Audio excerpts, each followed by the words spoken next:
Well, Marco, thank you so much for your time because these days you are one of the busiest people in the house, taking care, obviously, of the number one in the world, Jannik Sinner. So thank you so much for coming here to our podcast. My big pleasure, of course. You know, I have prepared a lot of questions, but I have a feeling this is going to be going so off-road and off-script. And it's funny for me because it's the first time you actually see me working. We never... Yes, exactly. I'm very curious, actually. Yeah. I've seen all your work that you've done all these years, but never the other way around. So exactly. I was expecting actually with the racket, see you with the racket and jumping like you were used to do it before, Hey, we are getting old, so times are changing. Anyways, just quickly on the tournament, what is one of the biggest challenge from the physical side? Well, I would change a little bit all the schedule and planning of the on tour. Let's say we arrive actually now here in Australia. And my player, for example, he played the Davis Cup final, so which means we had a really short time, considering also he needed to rest a little bit, of course. And so before, for example, we had almost between 6-8 weeks of preseason. Do you remember this? So we had time to to work a lot to make a little, a large spectrum of everything, and this maybe can help you to recover well, to make an improvement, of some qualities or whatever it is. And now, basically, we have 3 weeks. Oh, what do you do? No, that's why it's very important. As you noticed for sure. The team is always traveling now much more than before, and the new professional figures are part of the team, which is now constantly all the team. Every player has also, for example, physio, osteopath, and all these people that because we need to try to fix it really and to change some things in a really short time. So in order to do this, and because the schedule is very busy all the year, we need to try to find out 2 or 3, let's say, weeks during the year or more than 1 or 2 weeks in order to come back and training again before the next tournament. So it's very important how to plan in the beginning of the years. Then, of course, it depends if your player are winning more or less. So this make huge difference. Let's say it's more important now to see and know very, very well your player more than the how to to make some specific work that can be absolutely very quick in quick way to get digested by your player in order to perform. Maybe 2 days and 3 days. Before we had a little bit more time to schedule a normal work. Now it's more reactive, everything. So you have to be very, you have to know very, very well your player and how he reacts on some input that you give to him. So basically, now the reason why the players are traveling with, let's say, with bigger teams, is that you actually do most of the work on the road? Absolutely. This is the big change in that we had. Me personally, I'm 30 years, more than 30 years here, so if I remember what I was doing, I was the programmation, let's say, the planning back then. It was just, we go to play and then come back and stay one place, one base.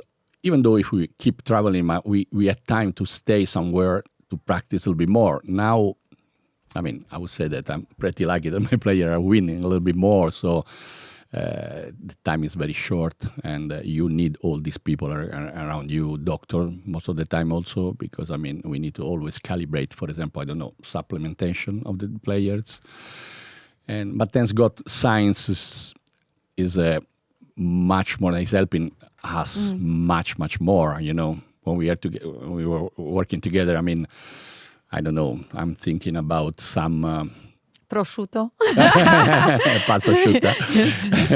No, we could, now, for example, we can absolutely check, for example, the internal load of the player. We have so many tools that help us. So we know exactly how the player is reacting, in what we are doing. So the external load is easy because it's the job that we are putting on him. But the internal load, which depending, for example, from emotional state, depending from so many things, that's very important to understand how much they are stressed, for example. So you can calibrate the external load based on the internal load. And this make a little bit more easy to make less mistake from us, for example. So would you say, because one of the things I did want to discuss quite a bit is how much the training has changed since you first joined the 30 year or more than 30 years ago to what you do now. So would you say one of the biggest differences is that now you have the tools to exactly measure and get the feedback on everything you do? Yeah, for example, heart rate variability, for example, is one. I didn't even get that. What's that? Okay, in order to don't get too much into it, maybe be bored.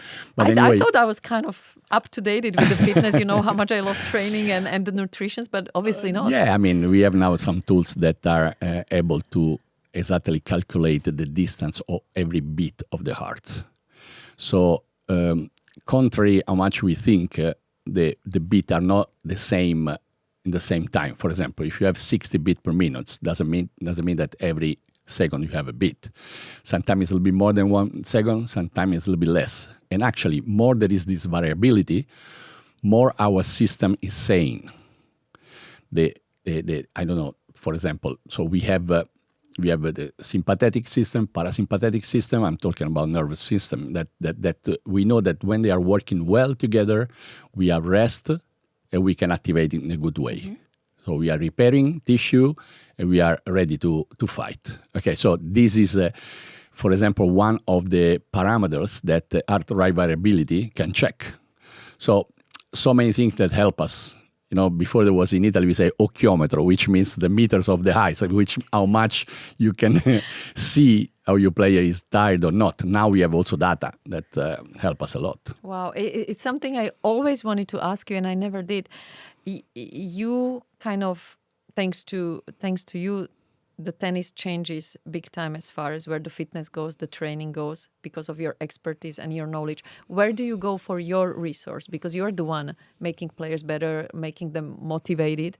But where do you get the motivation from? And where do you... it's simple, like when you were playing. It's the passion that you want to make less mistake. You want to perform your player better possible.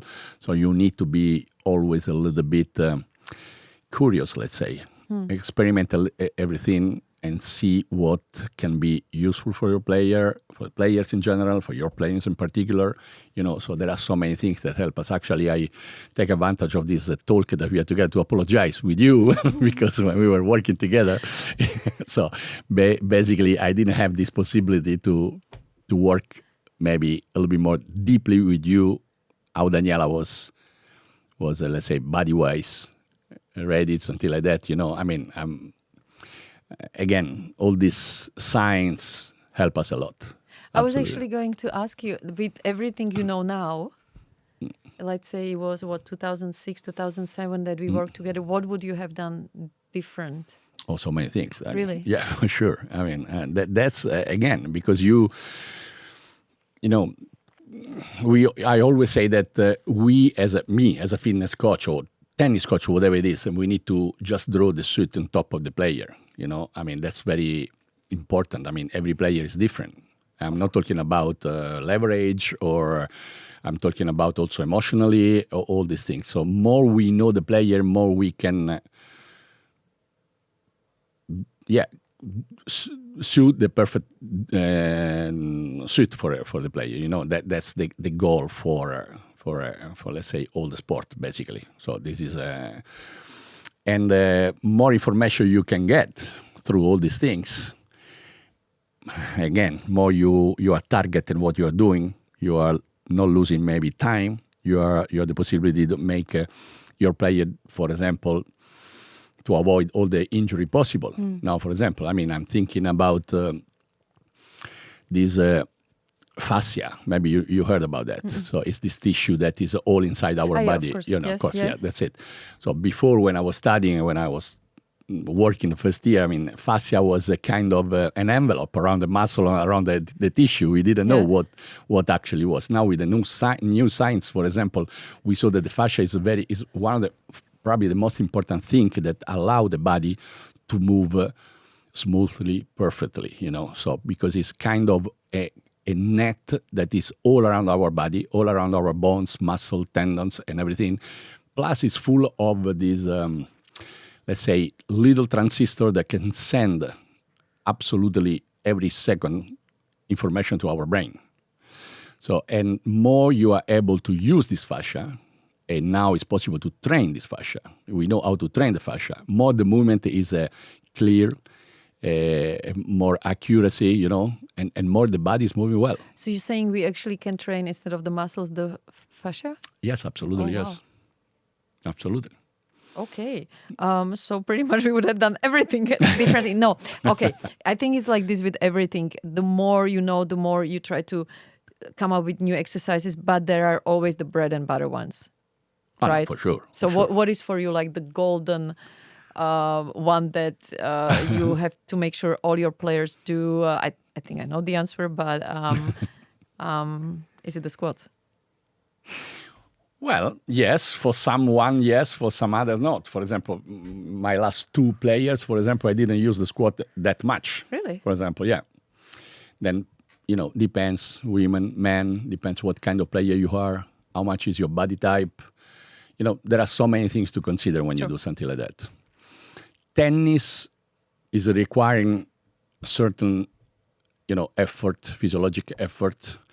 It requires a lot of coordination, inter and intramuscular. So the goal that anyway we need to, let's say, pursue is what can help players to play tennis. And not soccer or basketball. So that's the main goal.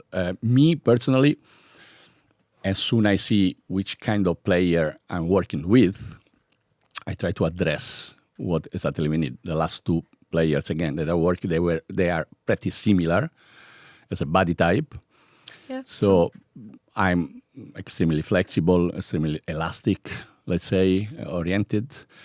Fascia oriented, I would underline. And so what we are doing is particularly to try to increase, the strength, that's perfect, but how you use the strength, how you are able to connect all the segments of the body with the good connection, with good timing, with good coordination in order to be very accuracy and you can last longer because you are spending very few energy because you are moving perfectly, let's say. So all the balance, all the exercise that actually also we were doing are all part of this big cake to do in order to perform on court. Let's just not forget to mention that the last two players we are talking about, it's Novak and Jannik. So just quickly on them, especially being to Novak for so many years, and let's say, I think you agree, one of the greatest athletes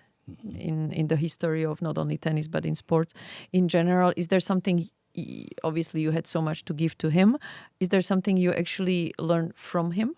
No, absolutely. But I learn from everybody. I mean, of course. From me, really?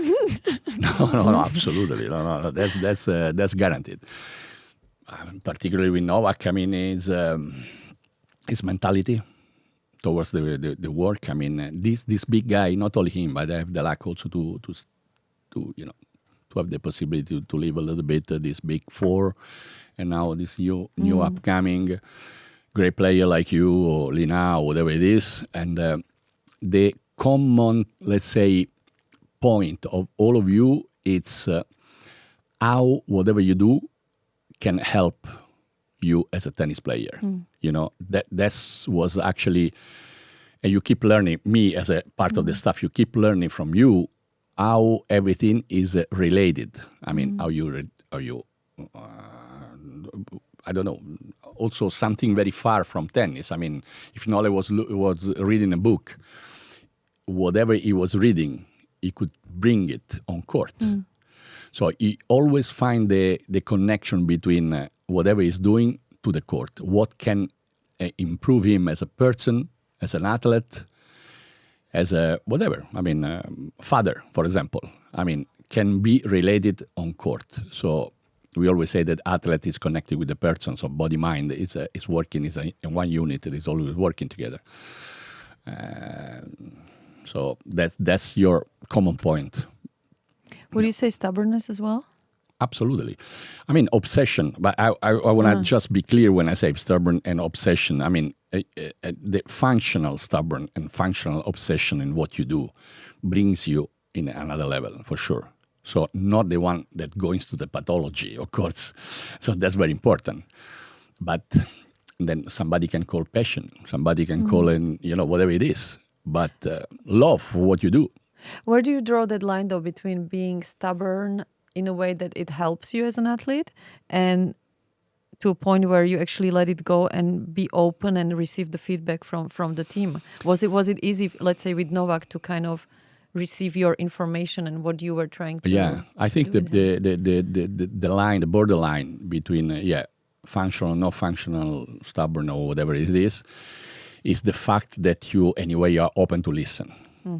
Okay, you want to arrive to the point, but you are ready to give and receive feedback. So to give and receive feedback is kind of an art. Because, I mean, there are so many ways you can communicate a feedback or receive a feedback that can change completely the meaning of what you are saying. Yep.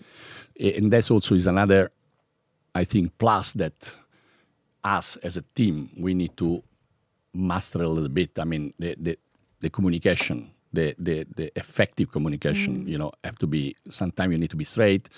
Sometimes you can arrive and you have to understand to send some message to the player that you don't feel, how you say, for example, that's happened to me most of the time, depending what player you're working with, of course. But sometimes I don't say, look, what you are doing is not right. I could say, because this could be taken by the player, like, no, I'm trying to do it. Why you say that is not right? I can say, look, what you are doing or how you are behaving make me feel that is something like that. So they cannot questioning how I'm feeling, Yeah. So it's something just, not because I want to be right or wrong, but I want to create the real communication, and efficient communication, And I think it's sometimes a thing of a different cultural background that maybe we underestimate, that sometimes to a player from, let's say, Eastern Europe, maybe you can be much more straightforward, where to someone from another country, you have to kind of find a way how to go about it. And I believe it's always a kind of a work in process to always see where the limits are and how to cross them and how to accept. No, you're totally right. And also different age when you grow, there is also in change, the communication, so many factors that can. But of course, there are some little knowledge tools, you can call whatever you want, but you have to have it a little bit if you want to, because I mean, communication in the hand, it's very important more than jump, hit, or something like that at a certain level, of course. Would you say you had to approach a female athletes differently than guys? No, I wouldn't say that. I wouldn't say there is difference between men and women. There is difference between persons, whatever they are, men or women. The background, like you said, the character that they have, this determinate what kind of person you are. So and we have we need to understand who we have in front of us. Because if the main goal is to be able to transmit some things, to be useful for the player, we need to know also how to tell them. Because you can be the best coach in the world and the best player in the world, and you are not fitting together for some reason, Yep. One question that I think so many of my group will appreciate to know a little bit more, whether it's Lindsey Vonn, Andrea Petkovic, who I just finished playing doubles with. How do you train a retired athlete? Because I think that is not an easy thing to do. Because obviously we come to the gym already with some kind of experience, expectations. Yeah. And how do you find the balance between not pushing us too much, obviously, because our bodies have been through a lot, but also not giving us like a 45-minute yoga session and thinking that's going to be okay. I think it's one of the most tricky jobs to have. Well, I would say that just Guys, listen. regarding what we were saying before. I mean, the fascia is one of the most, let's say, tricky part of our body, because if you don't keep moving on the right way, between this layer of fascia there is kind of collagen. Let's say this fluid that if you are able to keep this fluid very not sticky, but very very smooth. Yeah. The movement is smooth, which means you are not creating some resistance in some part of your body, but all the body is moving fluently, let's say. So for our age, which is my age, let's say 40 and plus. 40 and plus, yep. It's very important to keep moving in the right way. Be careful what you're doing. Of course, don't do crazy stuff like jumping with from the trampolino. But do a lot of exercise of mobility and strength, with just keeping in mind to using this kind of, keeping moving the body all together. So, isolation exercise, for example, it could be good for some time, but not the main goal for people that... biceps for summer? No? Yeah, it's okay for the chow test to keep chow test a little bit more, let's say, into the limit. But I would say tridimensional movement, for example, that make the body work on these three different planes that we have, which is frontal, sagittal, this plane, okay. no? This. Okay, let's say, yes. Make it easy. It's just moving all the body with some resistance, with bands, with weights, of course. Weights have to be proportional of your state of shape, let's say. I was gonna say you were gonna question my age, but no, I know you're 23, so it's fine. And so basically, mobility with a little bit of strength, but not too static. Yes, but okay. And some explosivity involved, because that's where no, of course. bad news, it's going downhill big time. Yeah, but everything is connected. If you are able to use your body with the perfect connection on the segment as a chain, your explosivity is gonna be the explosivity is gonna be there. All right.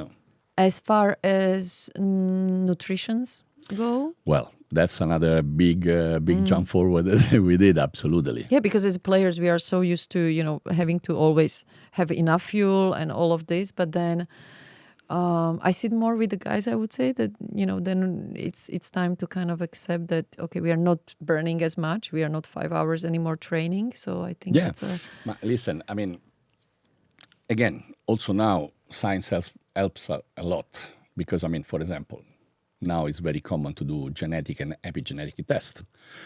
That is going to be exactly who you are and what you need, and actually can detect also possibly, I don't want to say sickness or something like this, but for example, I don't know, possibly diabetes type 2 in 20 years, for example. So you can start to work right now for that, which is not that 100% sure that you're going to have this one, but your DNA, all the modification of DNA through the epigenetic can be arrive in that point there, your body in the next 20 years. So also there, the nutrition, the supplementation now is totally, it can be totally, how you say in English, you can check again all these things according exactly on your typology, your DNA. And this, of course, is helping a lot. So the anti-age, basically, when we are talking about the anti-age, we know that some product can trigger some part of your body and can, of course, putting down more the inflammation, for example, that you have due to the stress, due to the normal life, due to the no movement or some other thing. So this can bring completely down the inflammation. That could be great advantage for the longevity, for everything. So to sum it up, basically what I invest in my body now, I'm going to be hopefully grateful in 40 years. Oh, yes, for sure. Absolutely. Lifestyle, better than me, these things, that's the common sense to say something like this. But we can go target now. Wow. That's even no, much better. Lastly, because we are going really down and specific, and I feel like we could sit here for hours discussing this. As far as recovery, what has changed? Let's say from, I mean, already ice bath and cryotherapy was like, whoa, we are killing it. I mean, we are on top of things. Well, yeah. Also there, I mean, Nutrition again. Nutrition for sure, difference? absolutely. But recovery can be absolutely be addressed by nutrition. And there are so many things that now we can discuss if they are allowed or not allowed. For example, when you talk about hyperbaric chamber, I mean, I'm not here making commercial to hyperbaric chamber, but are all things that can help our cells to put it down inflammation, for example, which is the El Dorado of the youthness, and the healthy, the well, whatever it is. And there are so many things now that can help you. I mean, these pants that I was going to ask you about it. That makes really absolutely yes. Because I mean, but then there are also the old good classics like still go on the bike right after the match and stretching. And I never forget when you were telling me that when you first started to stretch your players. 30 years ago, that was already like, whoa, let's that was a big deal. As I told you, they kicked me out from one tournament in Romania back to the 1890. Which was the first year you started? Oh, I had to think about that. 84. Wow. 84. At the time it was satellite, no future satellite. So you had to spend 1 month somewhere. If you are lucky, you play the final master, they give you 2 or 3 points. But if you don't get to the final master, you basically lose 3 weeks. Does it help? And I do believe big time, as you know, that your background is in track and field, because let's not forget that you were one of the talents of long jump. No, I mean, I was really very in talented. the average. No, well, I would say that because you guys. Track and field, that's the ultimate athleticism. You have tools that help you. Yeah. So I always felt like that's a huge I think advantage. that track and field gave me the mentality a little bit to keep investigating, to be curious what could help, as a in terms of new work planning, new study that I remember when we started to do plyometric jumps until this was and I was 18, 19, so I tried on my skin.